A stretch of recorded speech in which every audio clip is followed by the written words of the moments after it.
Hello viewers, welcome to my channel SS family kitchen. అందరూ ఎలా ఉన్నారు? ఈరోజు నేను ఒక స్పెషల్ రెసిపీ తెచ్చాను, అదే ఎగ్ ఫ్రైడ్ రైస్. ఒక బౌల్లో 3 ఎగ్స్ వేసి బాగా బీట్ చేసుకోవాలి. ఈ బీట్ చేసుకున్న మిశ్రమాన్ని కాసేపు పక్కన ఉంచుకోవాలి. ఆ తర్వాత ప్యాన్ వేసుకుని 2 టేబుల్ స్పూన్ ఆయిల్ యాడ్ చేయాలి. యాడ్ చేసిన తర్వాత ముందుగా బీట్ చేసుకున్న మిశ్రమాన్ని తెచ్చి ప్యాన్లో వేయాలి. ప్యాన్లో వేసిన వెంటనే మిక్స్ చేయకూడదు. మిక్స్ చేస్తే చిన్న చిన్న పీసెస్గా అయిపోతాయి.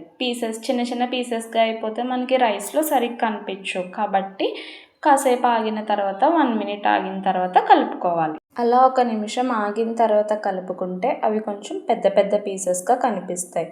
అలాగే మనం రైస్లో తినడానికి కూడా మనకి బాగుంటుంది. ఇప్పుడు ఒక ప్లేట్ తీసుకోండి. ఆ ప్లేట్లోకి మనకి కావాల్సిన పదార్థాలన్నీ కట్ చేసి పెట్టుకోండి. ఆ తర్వాత ఈ వేగిన గుడ్డులో ముందుగా మనం చిన్న చిన్న ముక్కలుగా కట్ చేసి పెట్టుకున్న ఆనియన్ను అండ్ అలాగే ఒక పచ్చిమిర్చి తీసుకుని అవి కూడా చిన్న చిన్న ముక్కలుగా కట్ చేసుకుని అందులో వేసుకుని బాగా కలుపుకోండి. ఎందుకంటే అవి బాగా కలుపుకుంటే మనకి టేస్ట్ అనేది బాగా వస్తుంది. ఈలోపు ఆనియన్ కూడా బాగా కుక్ అవుతుంది కాబట్టి మనం తినేటప్పుడు క్రంచీగా తగులుతుంది ఆనియన్. ఆ తర్వాత ఒక క్యాబేజ్ తీసుకుని, క్యాబేజ్ ఫుల్గా వద్దండి, హాఫ్ తీసుకుని దాన్ని చిన్న చిన్న ముక్కలుగా కట్ చేసి వేసుకోవాలి. ఆ తర్వాత ఒక క్యారెట్ తీసుకుని అవి కూడా క్యాబేజ్ లాగే చిన్న చిన్న ముక్కలుగా కట్ చేసుకుని వేసుకోవాలి. వేసుకున్నాక అవి బాగా కలుపుకోవాలి. ఎందుకంటే అవి బాగా మగ్గించుకుంటే మనకి టేస్ట్ అనేది బాగా వస్తుంది. అవి బాగా కలుపుకుంటేనే మనకి స్ట్రీట్ ఫుడ్ ఫ్లేవర్ అనేది వస్తుంది. అప్పుడు పిల్లలు కూడా బయటికి వెళ్ళడానికి అంత ఇంట్రెస్ట్ చూపించరు. ఇంట్లోనే మనం చేసి పెట్టేవి ఇలాంటివి తింటారు. మీకు కావాలంటే స్ప్రింగ్ ఆనియన్స్ని కూడా యాడ్ చేసుకోవచ్చు, కానీ ఇక్కడ నేను యాడ్ చేయలేదు. ఆ తర్వాత మనం ముందుగా చల్లార్చుకున్న రైస్ని ఇందులో మీకు కావాల్సినంత యాడ్ చేయండి. అలా రైస్ని యాడ్ చేసుకున్నాక ఆ రైస్ని పైకి కిందికి కలుపుకోండి. ఎందుకంటే బాగా మిక్స్ అవ్వాలి కాబట్టి మనం వేసుకున్నవన్నీ బాగా మిక్స్ అవ్వాలి కాబట్టి పైకి కిందకి 2-3 సార్లు కలుపుకుంటే సరిపోతుంది.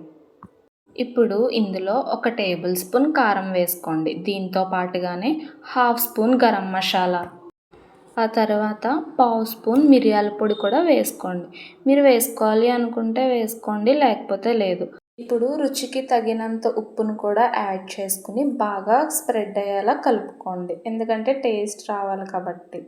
నేను ఇందులో టేస్టింగ్ సాల్ట్ వాడలేదు, ఎందుకంటే హెల్త్కి అంత మంచిది కాదు కాబట్టి నేను ఇందులో టేస్టింగ్ సాల్ట్ వేయలేదు. కావాలంటే మీరు యాడ్ చేయండి. ఆ తర్వాత 1 టేబుల్ స్పూన్ టమాటో సాస్ తీసుకుని వేయండి.